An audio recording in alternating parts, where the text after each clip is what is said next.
اعوذ باللہ من الشیطان الرجیم بسم اللہ الرحمن الرحیم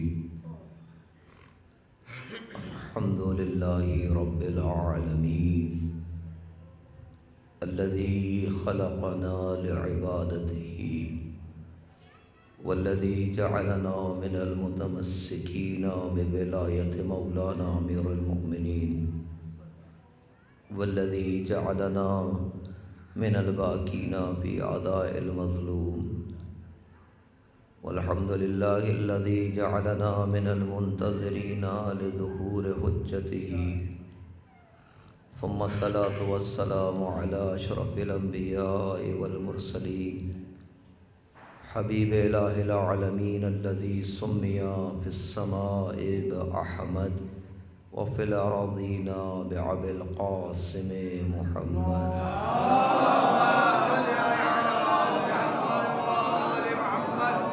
وعلى أهل بيته الطيبين الطاهرين المعصومين الذين أذهب الله عنهم الرجس وطهرهم تطهيرا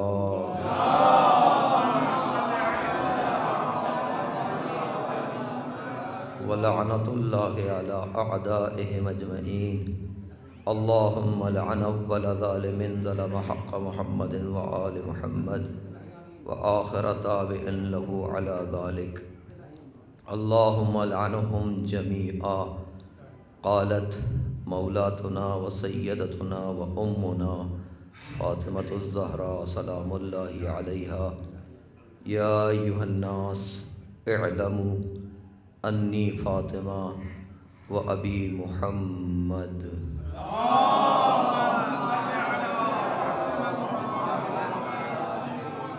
بزرگان محترم اور نوجوانان عزیز، یہ 3 روزہ مجالس ادا کا سلسلہ جس کے لیے خطبہ فدق سے جناب فاطمہ زہرا سلام اللہ علیہا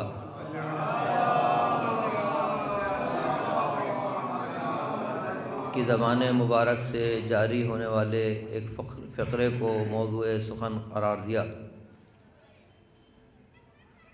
پہلی مجلس میں ایک بات گزارش کی، اس کی تکرار ضروری سمجھتا ہوں بعض نئے دوستوں کے لیے، کہ جناب زہرا سلام اللہ علیہا نے فرمایا: یا ایھا الناس، اے لوگو. اور بہترین کلام کرنے والا، بہترین خطاب کرنے والا وہ ہوتا ہے جو مقتضائے حال کا لحاظ رکھے. جیسے حالات تقاضا کر رہے ہوں ویسی گفتگو ہو. اسی کلام کو ادب کی زبان میں بلاغت سے تعبیر کیا جاتا ہے، اور الفاظ کا انتخاب اور ایسے الفاظ جس میں تنافر لفظی نہ ہو، اس کلام کو فصاحت سے تعبیر کیا جاتا ہے. تو یہ جناب زہرا سلام اللہ علیہا خطبہ فدق ارشاد فرما رہی ہیں. یہاں بیوی نے، میں نے پہلی مجلس میں گزارش کی ہے، بزرگوں کو بالکل یقیناً یاد ہوگا، یا ایھا الناس کیوں کہہ رہی ہیں. یہ یا ایھا الناس کیوں کہہ رہی ہیں؟ یہ وہ مجمع ہے جو پیغمبر کے اول قدم کے ساتھ ساتھ چلا ہے. جس مجمع میں بیوی کھڑے ہو کے یا ایھا الناس کہہ رہی ہیں. یہاں پیغمبر کے ساتھ نماز پڑھنے والے، پیغمبر کے ساتھ زکوٰۃ دینے والے، خمس دینے والے، جہاد کرنے والے، حج کرنے والے، حج میں من کن تو سننے والے، دعوت ذوالعشیرہ سے بعض لوگ اور آخر تک کے ساتھی. پھر آپ یا ایھا الناس کہہ رہی ہیں، تو کیوں کہہ رہی ہیں؟ صرف جلدی سے آگے بڑھوں. شاید یا ایھا الناس کہہ کے اور یا ایھا المؤمنون یا متقون یا مصلون یا صائمون یا ایھا الحجاج، کچھ نہیں. اے نمازیوں، اے روزہ داروں، اے حاجیوں، اے مجاہدوں، کچھ نہیں. یا ایھا الناس. اب آپ بقیہ ان القابات میں اور ان صفات میں تو خود فرق محسوس کر سکتے ہیں نا. ہمارے ہاں اعلان کیا کیا جاتا ہے؟ مومنین کرام. مجلس اعزا یا محفل شروع ہو رہی ہے، اور ہمارے علاوہ کیا اعلان کیا جاتا ہے؟ جو بھی کیا جاتا ہو آپ کو معلوم ہے. تو یہ خاص جو اعلان میں لحاظ رکھا جاتا ہے، نہیں رکھا جاتا کسی چیز کا. کسی مناسبت کا لحاظ ہے تو ہم کہہ رہے ہیں نا مومنین کرام. کہاں میں اور کہاں خطیب نہج بلاغہ کی کف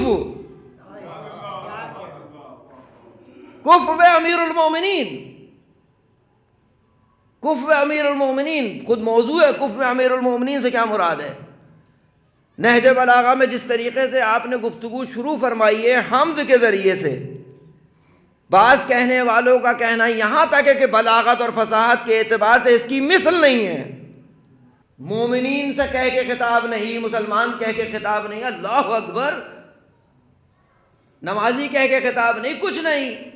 یا ایھا الناس، اور قرآن نے بھی، میں نے گزارش کی پہلے دن کہ قرآن نے بھی یا ایھا الناس اس کو کہا ہے جو تمام صفات سے عاری و خالی ہو. کیا بات ہے، واہ واہ واہ واہ، کوئی صفت جس کے لیے ثابت نہیں ہو سکی ہو، حتیٰ منفی، واہ واہ واہ واہ، کچھ نہیں. یا ایھا الناس قرآن کو اٹھا کے دیکھیے، مفسرین کو دیکھیے کیا کہتے ہیں یا ایھا الناس میں. اسی اصطلاح کو استعمال کر رہی ہیں، اسی اصطلاح کو استعمال کر رہی ہے. نوجوان دوستوں کو مثال دوں، آپ نے لیڈو دیکھا ہے؟ لیڈو میں ایک طرف سانپ اور سیڑھی کا چکر ہوتا ہے، پوری زندگی میں ہوتا ہے، دن بھر ہوتا ہے ہمارے ساتھ. یہ سب کے ساتھ ہوتا ہے. یہ لیڈو کا جو گیم ہے نا، اس کو ذرا آپ تصور کریں. سیڑھی یعنی نیکی، سانپ یعنی برائی. ایک دفعہ زبان سے کہا یا علی گئے اوپر، نیچے آنے کا تو آپ کو پتہ ہی ہے، نیچے آنے کا پتہ ہی ہے. عمل کے اعتبار سے بھی دیکھ لیجئے. اور سب سے خطرناک جو سانپ ہے وہ کہاں بیٹھا ہے؟ وہاں 97 پہ، تقریباً 60 ڈیجٹ نیچے لاتا ہے وہ. یعنی کیا؟ ایک جو علی ولی اللہ کا قائل نہ ہو وہ گناہ کرے، اور ایک وہ آدمی جو علی ولی اللہ کا قائل ہو وہ گناہ کرے. تو جہاں یہ اس کی خوبیوں میں بڑا رشد ہے، اس کی نیکیوں میں بڑا رشد ہے، ادھر سے بھی تو ہے. مطلب سید کے لیے، سعادات کے لیے ایک نیکی، ویسے خدا کہتے ہیں نا 10، اس کا اور 10 ہے سید ہونے کی وجہ سے خالی. تو یہ خوبیوں میں، برائی میں بھی ایسے پکڑ بھی اسی سید کی زیادہ ہے. پھر آپ اپنے معاشرے میں مثلا ایک ایسا آدمی جس کا باپ پڑھنا لکھنا نہ جانتا ہو، اس پڑھنا لکھنا نہ جاننے والے کی اولاد کو آپ اتنا نہیں سرزنش کریں گے کہ کسی عالم کا بیٹا جاہل رہ جائے. ایسے ہی ہے نا، کسی عالم کا بیٹا جاہل رہ جائے تو معاشرہ اس کو سرزنش کرتا ہے نہیں کرتا؟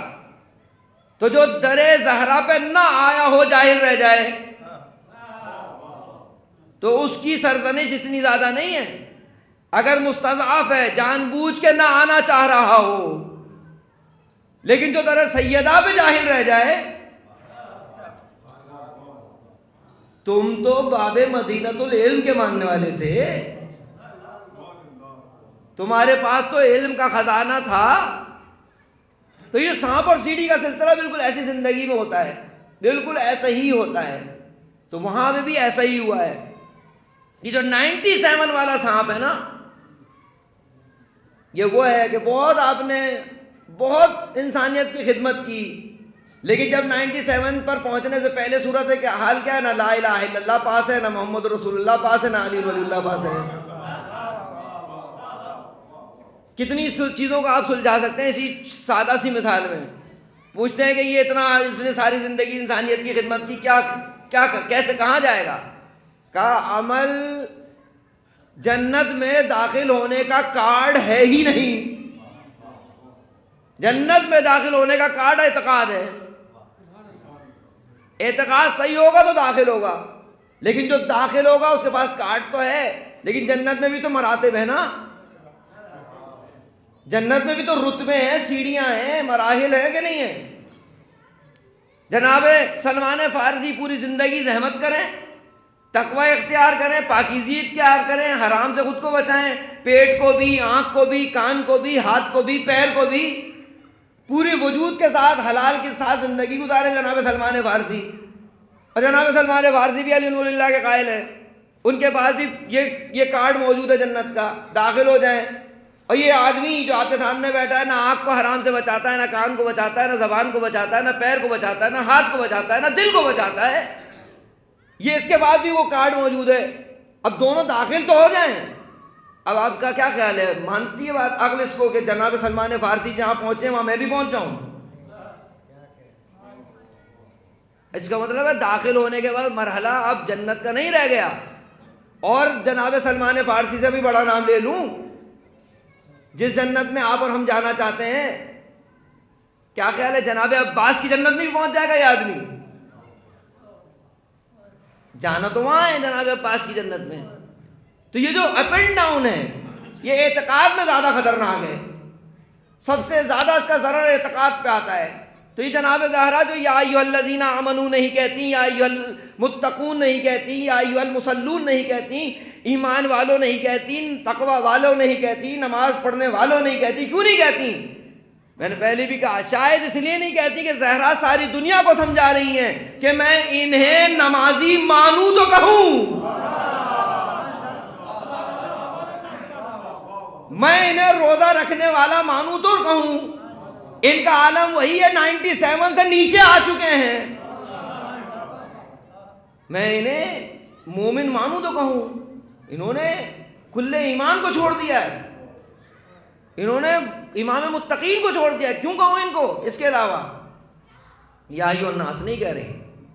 اگلا مرحلہ یہی ہے کہ جناب زہرا یا ایھا الناس جو کہہ رہی ہیں، تو جو وہاں موجود ہیں انہیں کہہ رہی ہیں۔ اہل بیت علیہم الصلوۃ والسلام جب کلام کرتے ہیں تو کیا کسی خاص لوگوں کے لیے کلام کرتے ہیں؟ اہل بیت علیہم الصلوۃ والسلام ہادی برحق ہیں، ہمیشہ ہادی ہیں، ہر مقام پہ ہادی ہیں۔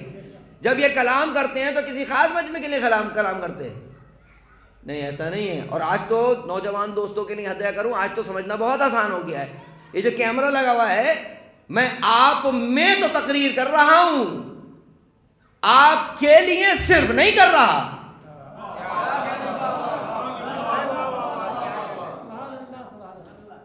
آپ میں ضرور کر رہا ہوں لیکن آپ کے لیے نہیں کر رہا، جبکہ اس کی رینج کتنی ہے یا میری حیثیت کتنی ہے؟ ارے زہرا اسے کہتے ہیں جس کا تسلط یہاں بھی ہے وہاں بھی ہے۔ زہرا انسانوں کے لیے صرف کلام نہیں کر رہی، سارے عالم کے لیے کلام کر رہی ہے۔ ایک صلوات پڑھے محمد وآل محمد۔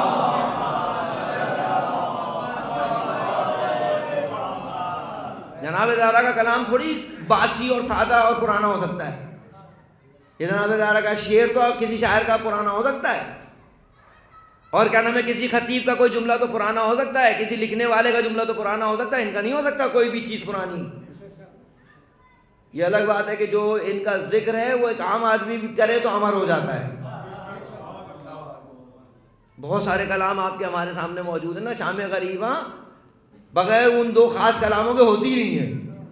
یعنی لکھنے والے نے اتنے اخلاص سے لکھا اور پڑھا گیا کہ آج اہل بیت کا ذکر روز عاشور تمام نہیں ہوتا۔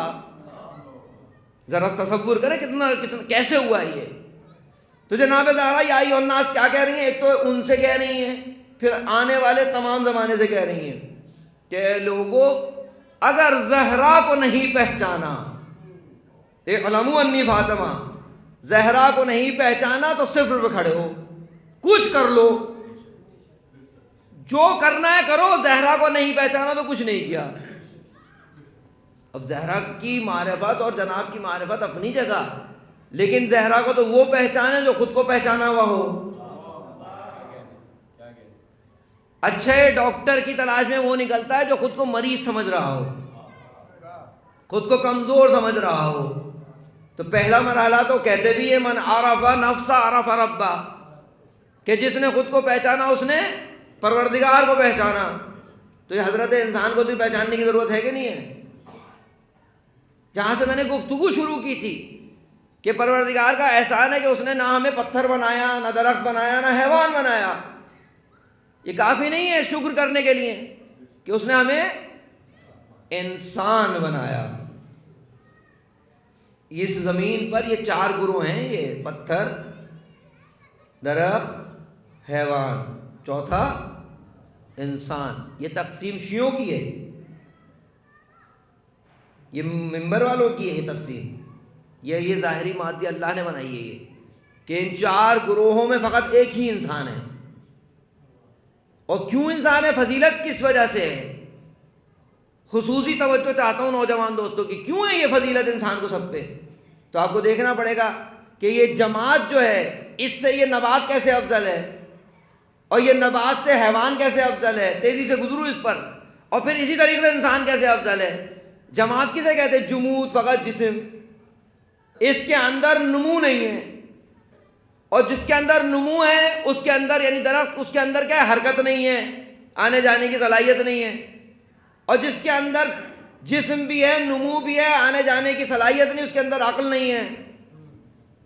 تو صرف ایک فرق کی وجہ سے، صرف ایک فرق کی وجہ سے ایک نیچے والا پست جو ہے وہ بلند سے پست ہے۔ ایسے ہی ہے نا، یہ جماعت سے نبات افضل، نبات سے حیوان افضل، حیوان سے انسان افضل، اور انسان کے پاس سب کچھ وہ ہے جو نیچے والے موجودات کا ہے۔ طریقہ بھی یہی ہے کہ جو پست کے پاس موجود ہوتا ہے ضروری نہیں ہے کہ وہ پست کے پاس جو موجود ہے وہ جو ہے نا بلند کے پاس نہ ہو، قطعی ہے کہ بلند کے پاس ہوگا وہ، لیکن بلند کے پاس جو ہو وہ ضروری نہیں ہے کہ پست کے پاس بھی ہو۔ یہ انسان جو عقل کی وجہ سے ان سب پہ ممتاز ہو رہا ہے، تو جس کے پاس عقل کے ساتھ وحی بھی ہو، جس کے بعد وحی بھی ہو، اس کا کیا عالم ہوگا؟ یعنی آپ کو حیوان اور انسان کا تو فرق بہت بڑا نظر آتا ہے، لیکن رسول کا اور انسان کا فرق سمجھ میں نہیں آتا۔ قرآن نے کہا کہ انما قل انما انا بشر مثلکم، اے حبیب ان سے کہہ دو انما، فقط میں کیا ہوں؟ تمہارا جیسا بشر ہوں۔ انہوں نے کہا بھئی یہ ہمارے جیسے ہیں، یہی نظریہ ہے پورا کہ ہمارے جیسے ہیں۔ اور قرآن کو سمجھنے کے جو مسائل ہیں اس میں ایک مشکل یہی ہے، وہ کیا مشکل ہے؟ آدھا قرآن سے فیصلہ لے لینا، قرآن کے آدھے حصے سے فیصلہ لے لینا کہ قرآن نے کہا ہے انما انا بشر مثلکم، اے حبیب ان سے کہہ دو کہ میں تمہارے جیسا ایک بشر ہوں۔ یہ نہیں دیکھ رہے قرآن نے اسی کے اگلے حصے میں کہہ رہا ہے یوحا الیہ، میں تمہارے جیسا بشر ضرور ہوں لیکن مجھ پر وحی آتی ہے۔ کہ نہیں اس حصے کو چھوڑو، اس کو دیکھ لو۔ وحی کے آنے سے کیا ہوا؟ اس کی سب سے زیادہ اس کی افضلیت ثابت ہو گئی، اور عصمت بھی ثابت ہو گئی۔ ظاہر ہے جس پر وحی ہے اس کے لیے معصوم ہونا ضروری ہے۔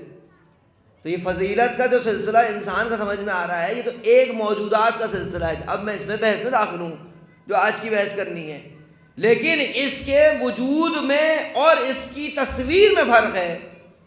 ذرا سی توجہ مزید کہ اس کے وجود میں اور تصویر میں فرق ہے۔ وجود کا سلسلہ معلوم ہے، قرآن نے کہا هل أتى على الإنسان حين من الدهر لم يكن شيئا مذكورا، کیا انسان پر ایک زمانہ ایسا نہیں گزرا کہ وہ قابل ذکر بھی نہیں تھا، قابل ذکر بھی نہیں تھا۔ اور حقیقت یہی ہے، ہم جتنے یہاں لوگ بیٹھے ہیں ان کی جو تیسری چوتھی آنے والی نسل ہے وہ قابل ذکر ہے، ان کا کیا تذکرہ جو ابھی ہے ہی نہیں۔ لیکن ایک شخص نے ہنرمندی دکھائی، گیا کس کے پاس؟ جسے پوچھنا چاہیے تھا، جو بتا سکتا ہے۔ امام صادق علیہ الصلوۃ والسلام کی خدمت میں گیا، مولا یہ جو قابل ذکر نہیں تھا اس سے کیا مراد ہے؟ امام نے معلوم ہے کیا کہا؟ امام نے کہا کہ لم یکن شیئا مذکورا کا مرحلہ وہ ہے کہ مرحلہ خلق پر قابل ذکر نہیں تھا، مرحلہ خلق پر قابل ذکر نہیں تھا، لیکن مرحلہ علم الہی میں ہمیشہ سے قابل ذکر ہے۔ کہاں؟ علم الہی میں قابل ذکر ہے۔ تو علم الہی میں جو قابل ذکر ہے یہ کون ہوا؟ مذکور۔ ذاکر کون ہوا؟ خدا۔ خدا پہلے کیا ہے؟ ذاکر ہے، ہمیں مذکور پہلے، اس نے پہلے ہمیں، پھر اس نے ہم پر لطف کیا کہ ہمیں یاد کیا۔ کس اعتبار سے؟ مرحلہ خلق پر۔ اگر وہ یاد نہ کرے مرحلہ خلق پر تو کوئی موجود ہو سکتا ہے؟ کوئی کسی کا وجود ہو سکتا ہے؟ اس کے احسانات میں سے ایک بڑا احسان یہ ہے کہ اس نے ہمیں قابل ذکر بنایا، اور قابل ذکر بھی بنانے سے پہلے جو ہم سے تقاضا کیا اس تقاضے کو اس نے پہلے خود پورا کیا. یعنی ہم تھے مذکور، وہ تھا ذاکر. جب اس نے ہمیں خلق کیا پھر کہا فاذکرونی، کہ پہلے میں نے تمہیں یاد کیا ہے، اب تم مجھے یاد کرو. پہلے ہم نے تمہیں یاد کیا ہے، اب تم ہمیں یاد کرو. یہ ایک مرحلہ. اور یہ جو یاد کرنے کا جو اسکرپٹ ہے، ایسا نہیں ہے سکھا کے نہیں بھیجا، بلٹ ان میں موجود ہے سب کچھ.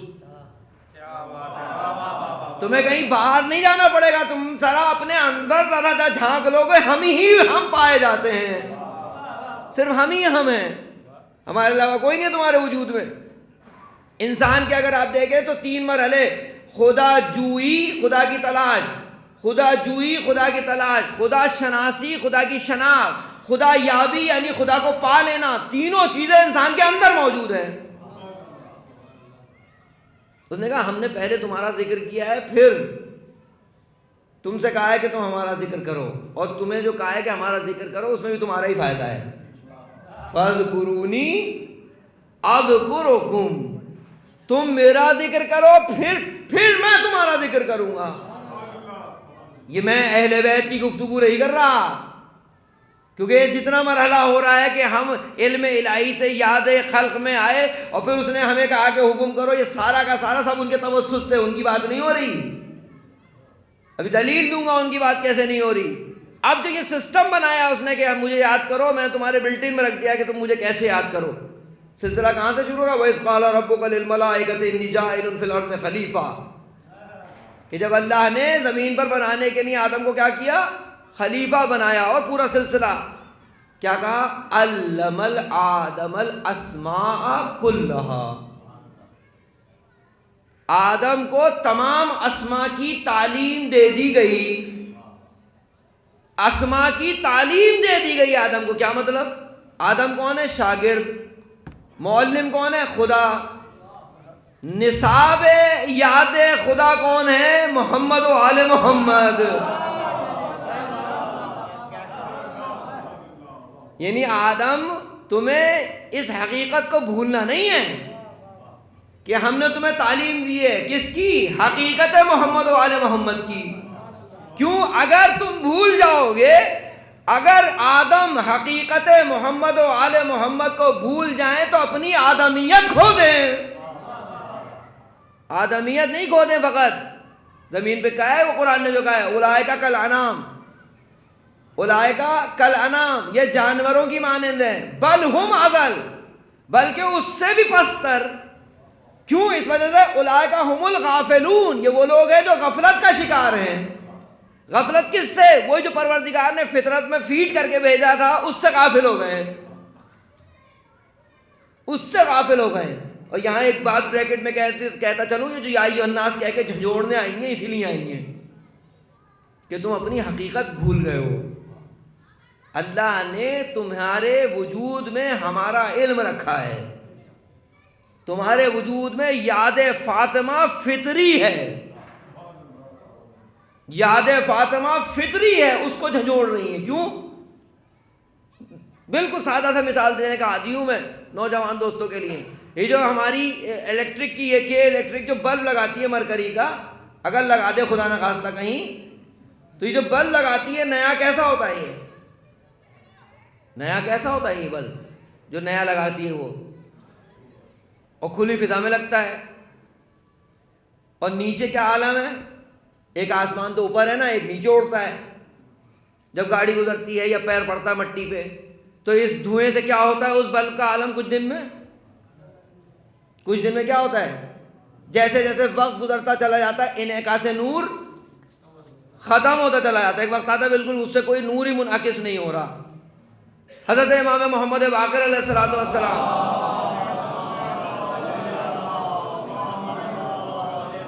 کہ جب بچہ دنیا میں آتا ہے اس کا قلب نور کی مانند ہوتا ہے. اسی کیفیت کے لیے مثال دی ہے. اس کا قلب نور کی مانند ہوتا ہے. جب گناہ کرتا ہے اس پہ ایک سیاہ داغ پڑتا ہے، اور اگر وہ توبہ کر لے یہ نور کے عالم میں پھر چلا جاتا ہے.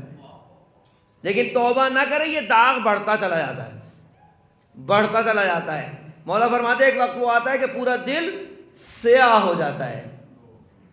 لیکن اس مرکری کے بلب سے تو سادہ نور منعکس ہو رہا تھا جو بند ہو گیا. دل اگر نورانی نہ ہو، تاریک ہو جائے تو کیا ہوتا ہے؟ نور الہی کا انعکاس ختم ہو جاتا ہے. وہ جو بلٹ ان تھا، اس کے لیے کیا خدا نے کیا سسٹم رکھا؟ اللہ نے لطف پروردگار، اس بدترین صورتحال کے لیے بھی آپ کے پاس کیا موجود ہے؟ علاج موجود ہے.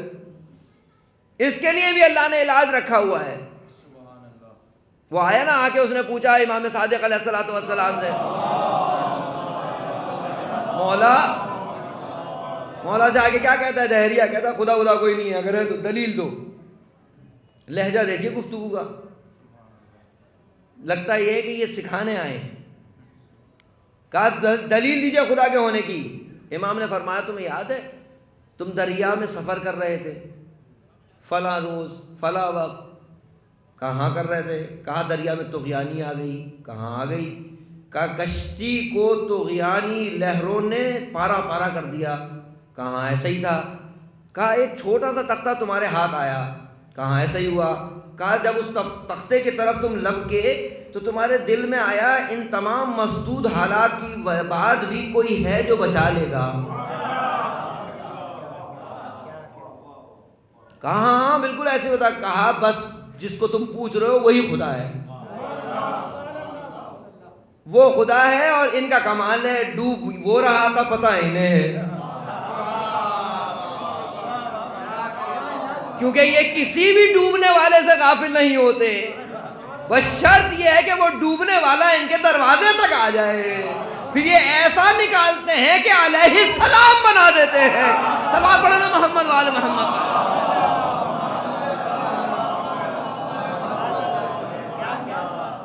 آؤ تو صحیح، آؤ تو ہمارے دروازے پر. ہم کچھ لیتے نہیں ہیں. اگر ہم نے یہ بھی کہا ہے، ہمارے خدا نے یہ بھی کہا ہے کہ لا اسألکم اجرن کی اگر آیت بھی کہی ہے الا المودۃ فی القربى، یہ بھی تمہارے لیے ہے، ہمارے لیے کچھ نہیں. اور تم ہمیں دو گے کیا؟ اللہ سبحانہ ہوا تعالیٰ کے جلال و عظمت کی قسم سب کچھ اس نے ہمیں دے رکھا ہے، تم ہمیں کیا دو گے؟ وہ کہا نا پھر وہ واقعہ بھی زبان پر آ گیا جو آنے والے نے کہا، اپنا چاہنے والا ہے جو آگے کہتا ہے مولا غربت بہت ہے، بہت غربت ہے، بہت غریب ہوں. ایسا نہیں ہے انہوں نے مدد نہیں کی ہے. جب کوئی آ کے کہتا تھا ہمیشہ غریب کو یہی کہتے تھے، کچھ اور کہتے نہیں. ایسا بھی ہے، جناب مقداد کا واقعہ ملتا ہے. مولا کائنات کی خدمت میں جناب مقداد آئے کہ مولا اپنی جو غربت ہے وہ تو برداشت ہو رہی ہے، اب گھر والوں کی غربت اور فاقہ برداشت نہیں ہو رہا.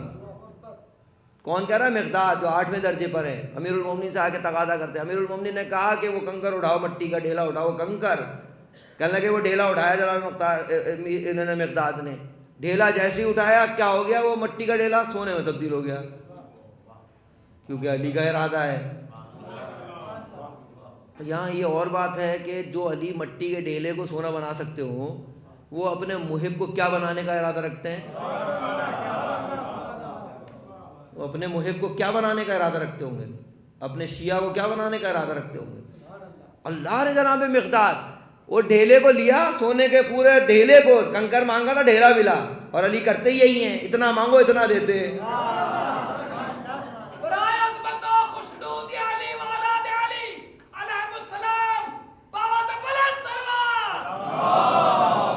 مولا نے کیا کہا؟ لے جاؤ. یہ علی دے تو رہے ہیں لیکن مقداد بھی تو ایمان کے 8ویں درجے پر ہے نا. اعتقاد کے ایسا اعتقاد ہو علی پر. کیا کیا معلوم ہے جناب مقداد نے؟ مولا کائنات کے سامنے اس کو بیٹھ کے چورا کرنا شروع کیا. اس مٹی کے ڈھیلے کو، سونے کے ڈھیلے کو چورا چورا کر رہے ہیں. یہ کیا کر رہے ہو؟ کچھ نہیں کہا. ایک چھوٹا سا سے کنکر اٹھایا سونے کا. کہا یہ کیا کیا؟ کہنے لگے مولا یہ آج کے لیے اتنا کافی ہے، کل کا کیا ہو؟ کہے کہ کل آپ موجود ہیں. دیکھ رہے علی پر اعتقاد تب 8ویں درجے پہ آتا ہے. ورنہ میں ہوں تو مولا یہ 4-6 جو ڈھیلے اور پڑے ہیں اسے بھی سونے کا کر دیں. تو آنے والے نے مولا سے کہا کہ مولا میں بہت غریب ہوں، بہت غریب ہوں. مولا نے کہا وہ بات مت کہو جو نہیں ہے. امام صادق سے کہا وہ بات مت کہو جو نہیں ہے، تم سے بڑا کوئی امیر نہیں ہے. کہا کیسے؟ اچھا یہ بتاؤ ہمیں کائنات پر اللہ کے اذن سے قابل تصرف سمجھتے ہو نہیں سمجھتے؟ یہ کائنات ہمارے تصرف میں ہے نہیں، باذن اللہ ہے نہیں ہمارے تصرف میں؟ کہا بالکل ہے تصرف میں آپ کے. کہا اگر میں چاہوں تمہیں دے دوں کائنات تم کو میں دے سکتا ہوں نا. مالک ہیں آپ، اللہ کے اذن سے دے سکتے ہیں. کہا ایسا کرو یہ پوری کائنات کا تصرف میں تمہیں دیتا ہوں. غریب کہہ رہے ہو نا خود کو. اور یہ ہمارے سب کے لیے نوجوان دوستوں، یا ہم سب کے لیے ہے یہ، جس کے دل میں بھی علی علی ہوتا ہے، جو بھی محب مولا کائنات ہے، کہتے ہیں کہ یہ کائنات کا تصرف ہم تمہارے حوالے کرتے ہیں. کہا اس کا عوض سمجھدار محب ہے، ڈر گیا کہ نقصان کا سودا ہونے والا ہے. کہا مولا عوض؟ کہا یہ جو ہماری محبت ہے ہمیں دے دو. کہا یہ نہیں ہو سکتا. کہتے پھر خود کو غریب کہہ رہے ہو. جو کائنات کے تصرف کو رد کر رہا ہو، محمد و آل محمد کی محبت میں اس سے بڑا امیر کون ہوگا؟ اس بات ہے جی محمد و آل محمد پر.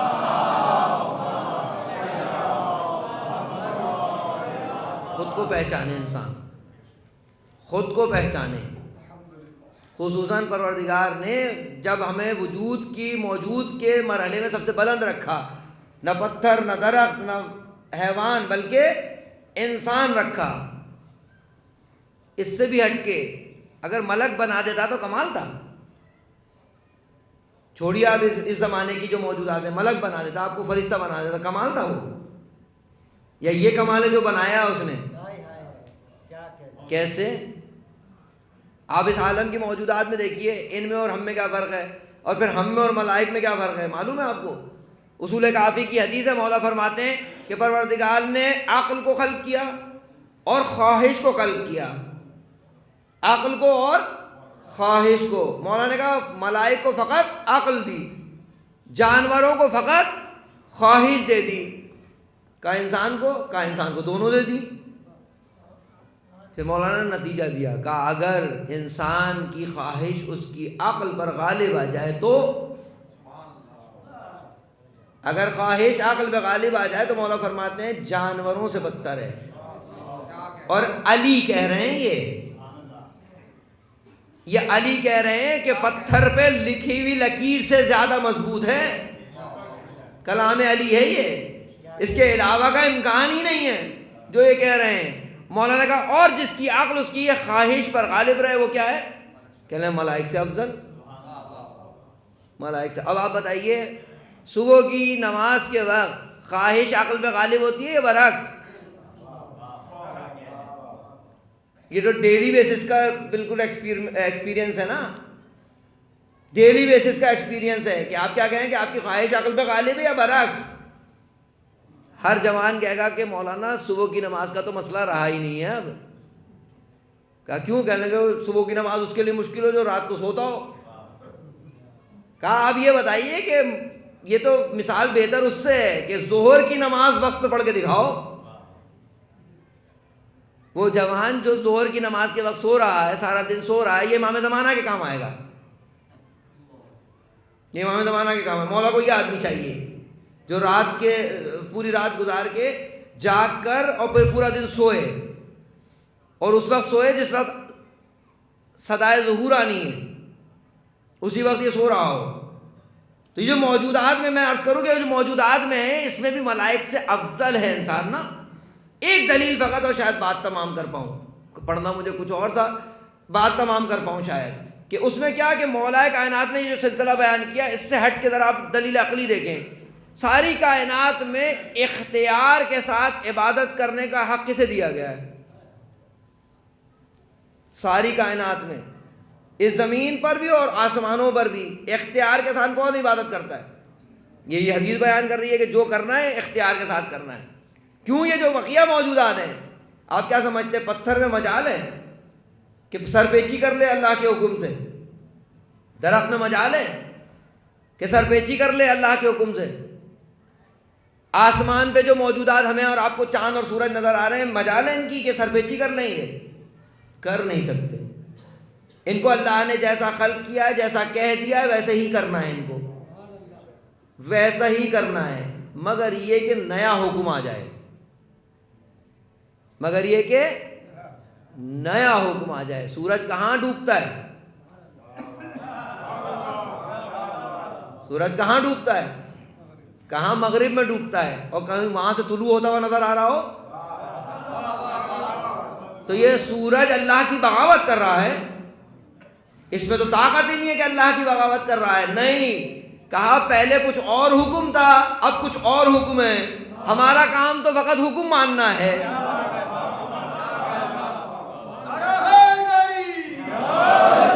ہمارا کام تو حکم ماننا ہے. ابھی کہا کہ درخت اور حیوان میں فرق ہے حرکت کا، کہ حیوان حرکت کرتا ہے، یہی اس کی فضیلت ہے درخت پر. لیکن اگر ولی خدا حکم دے دے کسی درخت کو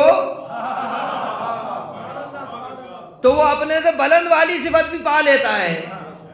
یا یہ جو پتھر ہیں، یہ بولتے ہیں، یہ پتھر بولتے ہیں، لیکن اگر ولی خدا کے ہاتھ پر آ جائے تو کلمہ پڑھتے ہیں.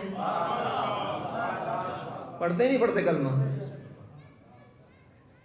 قرآن تو اس کے برعکس کہہ رہا ہے. آپ کہہ رہے نہیں پڑھتے، قرآن تو کہہ رہا ہے کہ جو کچھ بھی آسمان و زمین میں سب اللہ کی تسبیح کرتا ہے. لا یفقهون تفقهون بها، تم اسے سنتے نہیں ہو، سمجھتے نہیں ہو. اس کا مطلب تو بولتے ہیں. اس کا مطلب ہے جو ظاہر میں بولتے ہیں کی آواز آ رہی، اس سے بڑا کوئی معجزہ ہو رہا ہے جو ہمیں سمجھنے کی ضرورت ہے. پتھروں کی بات کر رہا ہوں. پست ترین اس عالم میں موجودات میں جو سب سے پست وجود ہے اس کی بات کر رہا ہوں، پتھر کی جماعت کی. رسول اللہ کے ہاتھ پر آئے اور آ کر کلمہ پڑھا، اور کیا پڑھا؟ اللہ اکبر، وہ بعد میں. لیکن اللہ کے رسول کے ہاتھ پر جو کلمہ پڑھا سب نے سنا کہ نہیں سنا؟ اس کا مطلب ہے مہم یہ نہیں ہے کہ یہ تو کلمہ پڑھتے ہی ہیں، یہ تو رسول اللہ کے علاوہ، اللہ کے علاوہ، مولا کائنات کے علاوہ کسی کا کلمہ پڑھتے ہی نہیں ہے. کمال یہ معجزہ نہیں ہے کہ یہ گویا ہو گئے، یہ تو پہلے ہی گویا تھے. کمال یہ ہے کہ یہ کفار اس کو سن رہے ہیں. یہ ان کے کان میں پڑ رہا ہے جو یہ کہہ رہے ہیں. اور برا بھی بہت لگا ہوگا. کافر کے لیے کتنا سخت ہے کہ اس کے کان میں پڑے لا الہ الا اللہ. جیسے منافق کے لیے کتنا سخت ہے کہ اس کے کان میں پڑے علی ولی اللہ. اسے برداشت نہیں ہوتا. کان میں بھی پڑے تو مشکل ہے اس کی. جانا نہیں اس کے پاس. روایات کہتی ہے جانا نہیں اس کے پاس، محمد عربی کے پاس روئی لگا کے جانا کا جانا، کیونکہ یہ جادو کر دیتا ہے. یہ جادو نہیں کرتا ہے، یہ وہی 97 سے 37 پہ لے آتا ہے. یہ فطرت کو جگا دیتا ہے، یہ فطرت کو جگاتا ہے. اور فطرت کیسے ٹوٹتی ہے؟ وہی جھٹکے سے. تو اور کیا آخری بات، یہ پتھر کیا کہہ رہے ہیں معلوم ہے آپ کو؟ پتھروں نے کہا کیا ہے؟ پتھروں نے یہ نہیں کہا اشہد ان لا الہ الا اللہ وحدہ لا شریک لہ، نہ، واشہد ان محمدًا عبدہ، نہ، یہ نہیں کہا. پھر کیا کہا؟ کہا فرشتوں نے اشہد ان لا الہ الا اللہ واشہد انک، آپ اللہ کے رسول ہیں آپ. اور یہ دینیات میں جو اشارہ ہے نا، اس کی بڑی وقت ہے تاکہ کوئی غیر داخل نہ ہو سکے. جیسے یہ پتھر کہہ رہے ہیں جو سب سے پست مخلوق ہے، وہ کہہ رہی ہے کہ آپ اللہ کے رسول ہیں. ایسے سب سے بڑی مخلوق کہہ رہی ہے یہ تمہارا ولی ہے.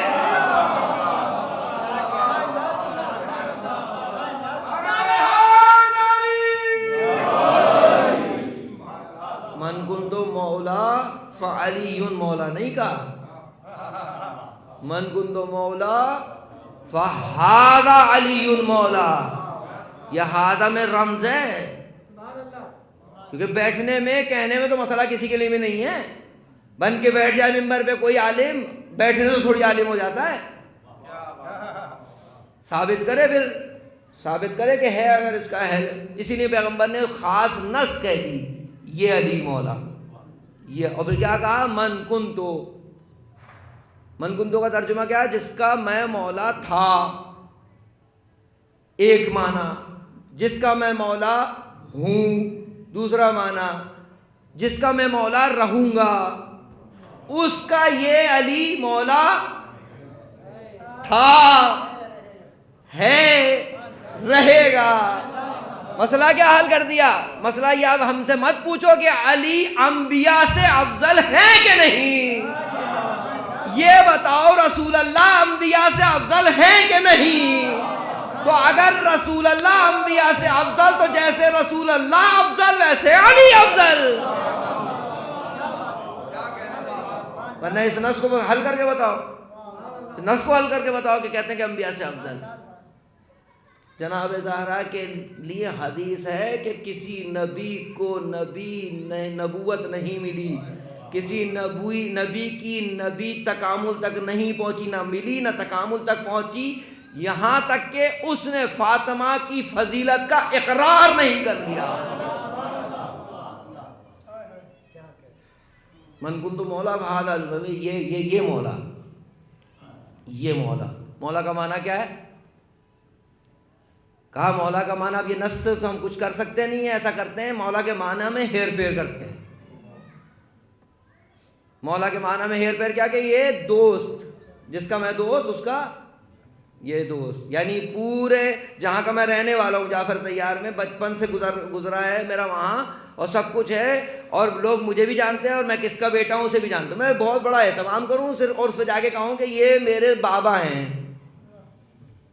یہ میرے والد صاحب ہیں, تو لوگ کہیں گے نہیں یہ قبلہ یہ تحصیل حاصل ہے, ہم سب جانتے ہیں. تو پیغمبر نے کس مرحلے پہ نہیں دکھایا کہ علی اور میں دوست ہیں؟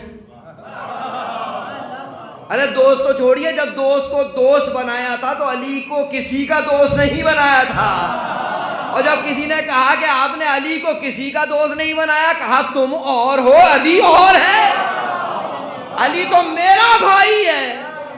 تو یہ تو وہاں سے طے ہوا بھائی, یہاں اتنا اہتمام کا ہے کہ نہیں کریں گے. تو کہ دوست کا معنی تو کرنے والوں نے کیا, لیکن یہ تو امام بارگاہ سے باہر کی بات ہے. آپ اور میرے ذہنوں میں کیا مولا کا تصور ہے, اور سارے تصورات جو ہیں وہ سب صحیح ہیں, کسی کی نفی نہ ہے نہ کرنی چاہیے. آپ کے ذہن میں کیا ہے, جب پھنس جائیں گے نکال لیں گے, تو اور کسی کون نکالے گا ہمیں اگر وہ نہیں نکالیں گے تو. میں نے پہلے بھی کہا نا, استاد نے کہا کہ قبر سے جنت تک لے جانا سب کے بس کی بات نہیں, تو انہی کا شیوا ہے, یہ اپنی جگہ. لیکن اس کے علاوہ معنی یہی بیان کر رہے ہیں رسول اللہ, یہی معنی بیان کر رہے ہیں, یا علی مدد کا معنی بیان کر رہے ہیں. اس میں نص میں کا یہ بھی ہے, جیسے دوست کا معنی بھی کسی اعتبار سے آپ کر لیں, لیکن اصل تو یہ نہیں ہے جو بیان کرنا چاہ رہے ہیں. کیا کرنا چاہ رہے ہیں, کبھی ہمیں بھی تو پتا ہو نا یہاں مولا کا معنی کیا کر رہے ہیں. مولا کا معنی کچھ بھی نہیں کر رہے, صرف یہ کر رہے ہیں کہ اپنے وجود پر علی کو حکومت کا حق دو. فاطمہ یہی سمجھانے آئی ہے, تم نے علی کو حق حکومت سے محروم کیا ہے. حاکمیت کا حق, حکومت کا حق صرف علی اور آل علی کو ہے. ہم نے دیا ہے حکومت کا حق, ہم نے دیا ہے مولا کائنات کو حکومت کا حق. یہ کانے ان آنکھوں کا مولا علی ہے, یہ اس پر اس کی حکومت ہے. وجود سے ہٹ کے میں نوجوان دوستوں سے پوچھوں, موبائل کے اینڈرائڈ موبائل پہ علی کو حکومت کا حق دیا ہے؟ فیس بک اسکرولنگ میں علی یاد ہیں؟ جب فیس بک اسکرولنگ ہوتی ہے اس میں علی یاد ہوتے ہیں؟ کتنے لوگ ہیں جو اس سے صرف نظر کریں ان مناظر سے جو علی کو پسند نہیں ہے؟ ان مناظر سے صرف نظر کون کون کرے گا؟ بہتر نہیں ہے کہ اس کو ترک کرے جو غیر ضروری چیزیں ہیں. جس وقت اذان ہوتی ہے اس وقت علی کو دیا ہے حکومت کا حق کہ اس وقت کیا کرنا چاہیے. جب اذان ہوتی ہوگی مولا کائنات کے ظاہری زمانے میں, مولا کائنات کہاں جاتے ہوں گے اس وقت؟ سب کچھ چھوڑ کے کہاں جاتے ہوں گے؟ جس کو جہاں کوئی مشکل آتی ہے وہ علی کو پکارتا ہے, اور علی اس کی آواز پر لبیک کہتے ہیں. کہتے نہیں کہتے؟ اور یہ پکارنے والا علی سے بلند ہے یا پست ہے؟ تو یہ علی مدد کہہ رہا ہے, سب کے سب پست ہیں. تو جب علی پست کے بلانے پہ جا رہا ہے, تو جب علی کا اس رب اعلیٰ کی طرف سے صدا آتی ہوگی تو مولا سے یہی مانگنا ہے, مولا جس طریقے سے آپ اپنے سے بلند کیے متی ہیں, مجھے آپ اپنا متی بنا لیں. مجھے آپ کا حق حکومت مجھ پر ثابت ہو جائے پورے وجود کے ساتھ. بہترین معاشرے کا, اپنے علاقے کا انسان وہی ہو سکتا ہے جو اصلی علی ولی اللہ کا قائل وہی ہے کہ جس کے کردار سے ثابت ہو. یا اپنے آفس میں اس کا بدترین مولا کائنات کے دشمن کو زیر کر دے اپنے اخلاق سے کہ وہ یہ کہ ہاں علی کا ماننے والا یہ ہے تو علی کیا ہوگا. یہ ذمہ داری نہیں ہے آپ کی میری. رشتہ داروں کے اندر جو ناچاقیاں، خاندان میں جو مشکلات، آپ کے اپنے جو ہیر پھیر، میرے جو اپنے ہیر پھیر، میں اپنی بات کروں، یہ جو میرے آگے پیچھے جو میرے ساتھ مسائل ہیں کہ ایسی مجلس پڑھ دوں کہ بس یہ علی کی حکومت ہے میرے اوپر. ایسی زندگی سے علی خوش نہیں ہے. مولا کائنات جیسی ذات گناہ کا لفظ زبان پہ جاری کرتے ہیں ساکت ہو جاتے ہیں. سوال کرنے والا پوچھتا مولا کیا ہوا؟ کہا لفظ گناہ نے میرے سانس کو منقطع کر دیا. تو جو علی لفظ گناہ سے جس کا سانس منقطع ہو، ان کا ماننے والا گناہ کرے تو کیسی تکلیف ہوتی ہوگی، کیسی تکلیف ہوتی ہوگی مولا کائنات. آج اس مجلس سے یہ وعدہ کر کے اٹھیں کہ مولا کم از کم ہم آپ کو اذیت نہیں دیں گے. کیوں؟ معلوم نہیں کہ علی زیادہ مظلوم ہے یا حسین زیادہ مظلوم ہے.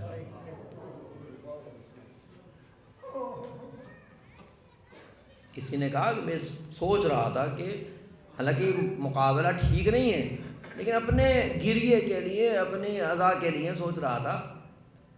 پھر مجھے ذہن میں وہ آیا کہ جب عصر عاشور مولا گھوڑے سے زمین پر آ چکے اور یہ ملعون یہ جاننا چاہتے تھے کہ آیا حسین کا سر کاٹنا ہے، حسین اس دنیا میں ابھی ہیں کہ نہیں ہے، یہ نہیں سمجھ میں آ رہا. معلوم ہے کسی ملعون نے کیا مشورہ دیا؟ کہا حسین کو دور سے اتنی دور کھڑے ہو کے یہ صدا دو کہ ان کے کان تک پہنچ رہی ہو. کہا کیا؟ کہا صرف جا کے یہ کہو لوٹو لوٹو خیام کو لوٹو.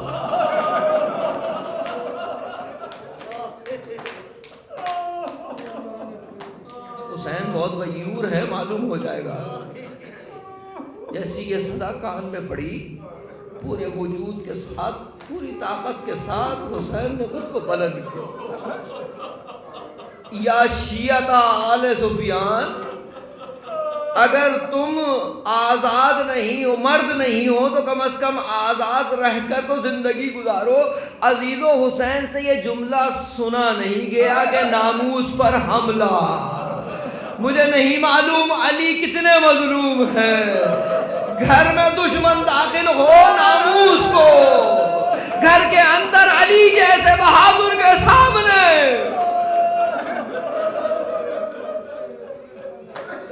آج میں نے بھی تسلی سے مسائل پڑھنے ہیں، جتنا گریہ کرنا ہے. آج نہیں معلوم، آپ کو معلوم ہے 2 روایتیں ہیں نا. رسول اللہ 28 صفر کو دنیا سے ظاہری طور پر رخصت ہوئے. 2 روایتیں، ایک 75 دن کے بعد، ایک 95 دن کے بعد. زہرا زندہ نہیں رہی.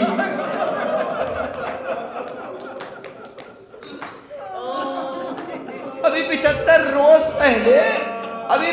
روز پہلے زہرا کے گھر کا سما یہ تھا کہ 6 مہینے تک رسالت گرامی آ کر دروازے پہ کہتے تھے السلام علیکم یا اہل بیت النبوہ، اے اہل بیت نبوت آپ پر ہمارا سلام، اے اہل بیت نبوت آپ پر میرا سلام. لیکن عزیزو وہی دروازہ جانے کے بعد کیا ہوا سب جانتے ہیں. بس ایک روایت سے بات کو شروع کروں گا. رسول اللہ کا آخری وقت ہے، دنیا سے ظاہری رخصت کا آخری لمحہ ہے. پیغمبر کا سر حضرت زہرا کے زانو پر ہے، حضرت زہرا کے زانو پر ہے. بیٹی باپ کو دیکھ رہی ہے، باپ بیٹی کو دیکھ رہا ہے. کچھ دیر میں حضرت کی آنکھیں بند ہوئیں، جناب زہرا کا ایک آنسو روانہ ہوا، پیغمبر کے رخسار پر گرا. جیسے ہی زہرا کا آنسو رسول اللہ کے رخسار پر گرا، آنکھیں کھول کے کہا زہرا تجھے میری زندگی میں کس نے رلا دیا؟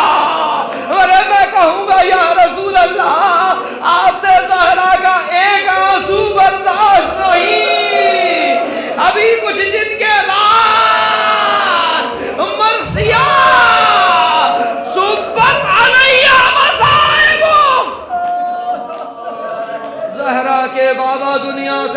گئے۔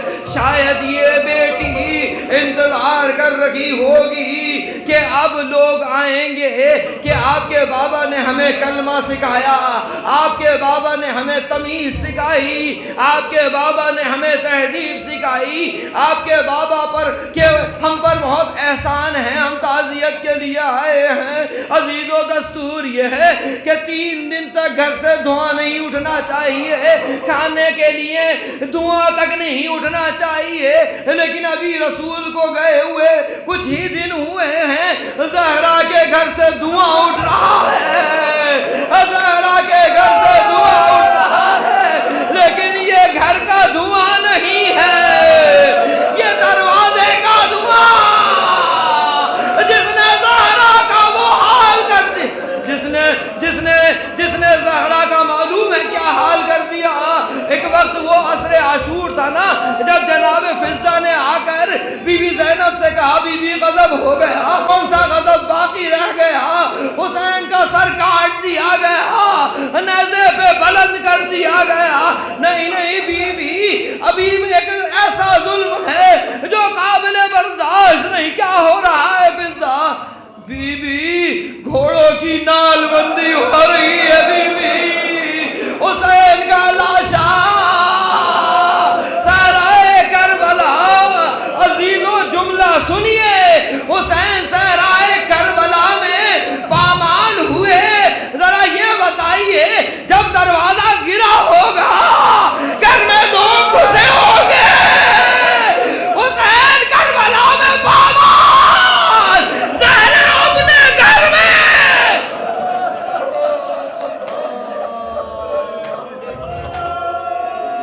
اجرکم علی الزہرا، اللہ آپ کو کوئی غم نہ دے جناب زہرا کے غم کے علاوہ۔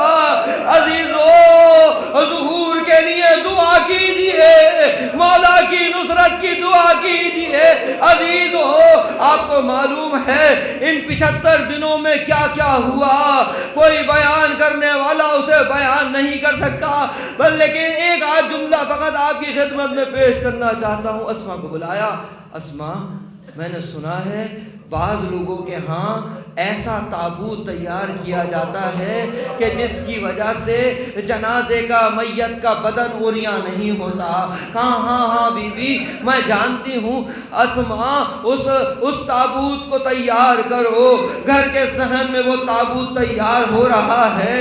ذرا بتائیے بچوں کے سامنے ماں کا تابوت تیار ہو رہا ہے، کیا بیت رہی ہوگی حسن اور حسین پر، کیا بیت رہی ہوگی زینب و کلثوم پر، جب سینے خانہ میں آ کر دیکھتے ہوں گے ماں کے تابوت کی یہ لکڑی لگ گئی، وہ لکڑی لگ گئی، تابوت تیاری کے عالم میں ہے۔ عزیز و عجیب عالم ہے حضرت زہرا کے گھر کا، عجیب عالم۔ ایک روایت اور بات کو تمام کروں، وہ کون سی روایت؟ بلایا معلوم ہے، بلایا کس کو بلایا؟ جناب اسما کو بلایا، جناب زینب کو بلایا، کہا بیٹی اسما کے ساتھ جاؤ، فلاں صندوق اٹھا کے لے کر آؤ۔ کہا اماں صندوق میں کیا ہے؟ کہا لے کر آؤ میں بتاتی ہوں۔ وہ صندوق لایا گیا، جناب زہرا نے صندوق کھولنے کی طاقت نہیں ہے، ہاتھ زہرا کے چلنے کے قابل نہیں ہے۔ ارے صندوق تو کجا، قنفذ نے جو مارا تھا اس سے جناب زہرا کی تسبیح پڑھنے کے قابل، تسبیح پڑھنے کے قابل نہ تھی زہرا۔ عزیزو جناب زہرا نے کہا بیٹا اس صندوق کو کھولو، نہ سن سکو گے عزیزو، نہ سن سکو گے عزیزو، اس صندوق کو کھولو۔ کون کھولے؟ کہا بیٹی کھول رہی ہے۔ کہا اس صندوق میں کیا ہے؟ صندوق کو کھولا، دیکھا جناب زینب نے کفن رکھے ہوئے ہیں، صندوق میں کچھ بھی نہیں ہے، جنت کا کافور رکھا ہوا ہے، کفن رکھے ہوئے ہیں۔ کہا اس کو ایک کو اٹھاؤ، کہا یہ پہلا کفن میرا کفن ہے، مجھے میرے بعد اس کفن میں دفنایا جائے۔ وہ ہٹایا، کہا دوسرا کفن اٹھایا، کہا یہ دوسرا کفن ہے، یہ علی ابن ابی طالب کا کفن ہے، جنت کا کفن ہے، جنت کے کفن میں علی ابن ابی طالب کو دفنایا جائے۔ کہا یہ تیسرا کفن کون سا ہے؟ کہا یہ تیسرا کفن یہ حسن مجتبیٰ کا کفن ہے۔ نہ سن سکو گے عزیزو، زینب صندوق کو دیکھ رہی ہے، کبھی اماں کو دیکھ رہی ہے، اماں اس میں تو اب کفن ہی باقی نہیں رہا۔ کہا بیٹا حسین دیکھو نا کفن۔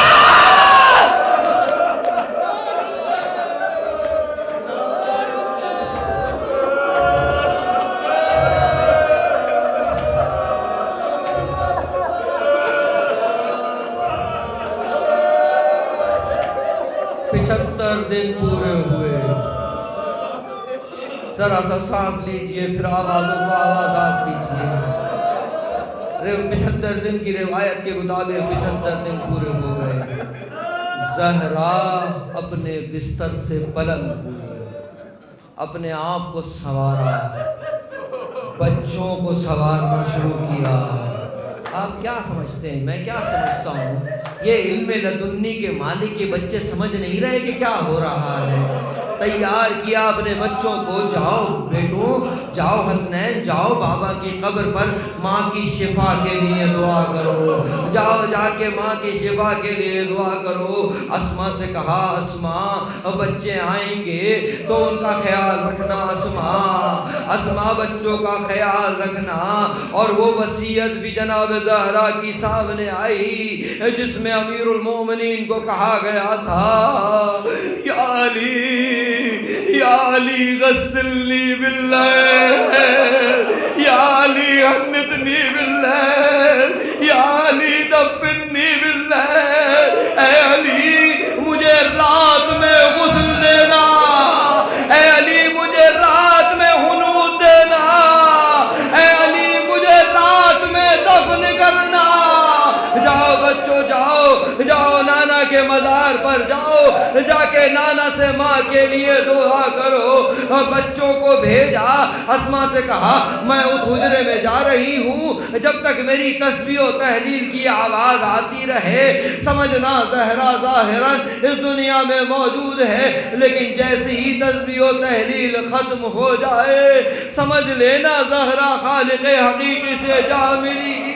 عزیزو رسول کی قبر پر جوں ہی پہنچے شہزادوں نے صدا سنی، زہرا کے یتیم آ رہے ہیں۔ رسول اللہ کی قبر پر زلزلہ، بچے واپس گھر کی جانے، گھر میں داخل ہوئے۔ ارے اسما کچھ کہہ نہ سکی، بچے واپس مسجد نبوی کی جانب کہہ کچھ نہیں سکے۔ چھوٹے چھوٹے شہزادے جا کے باپ کے دامن کو پکڑ لیا، بابا اماں دنیا سے فاتح خیبر علی، مسجد سے گھر کا ایک سڑک کا فاصلہ 3 مرتبہ علی منہ کے بل گر پڑے۔ اللہ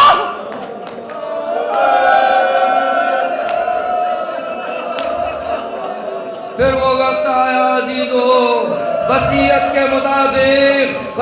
کے مطابق امیر المومنین نے پانی منگوایا، زہرا کو غسل دے رہے ہیں۔ بچوں سے کہا تمہاری ماں نے کہا ہے کسی کو خبر نہ ہو، کسی کو خبر نہ ہو۔ سوچیں ذرا جن بچوں کی زہرا جیسی زخمی ماں دنیا سے رخصت ہوئی ہو ان کو مولا رونے نہ دیں۔ کہا تمہاری ماں نے منع کیا ہے، معلوم ہے بچے اپنی آستین منہ میں لگائے سسکیاں لے رہے ہیں، رو رہے ہیں۔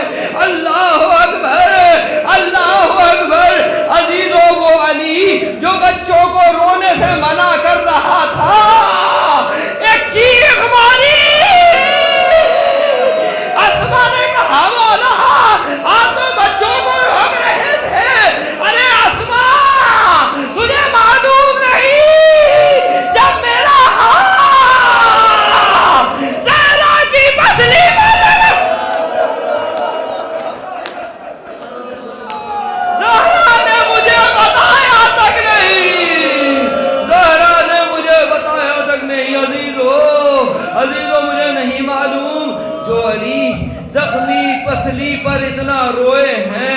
آپ کو معلوم ہے جب جناب زہرا دربار میں گئی تھیں تو بال کالے تھے، سیاہ بال تھے، جب واپس آئیں تو سفید ہو گئے۔ سوچئے جس زہرا نے پسلی کا زخم چھپایا ہو، اس نے سر کے سفید بال کہاں علی کو دکھائے ہوں گے، کہاں دکھائے ہوں گے؟ لیکن ذرا تصور کریں جب سر کا رومال کھلا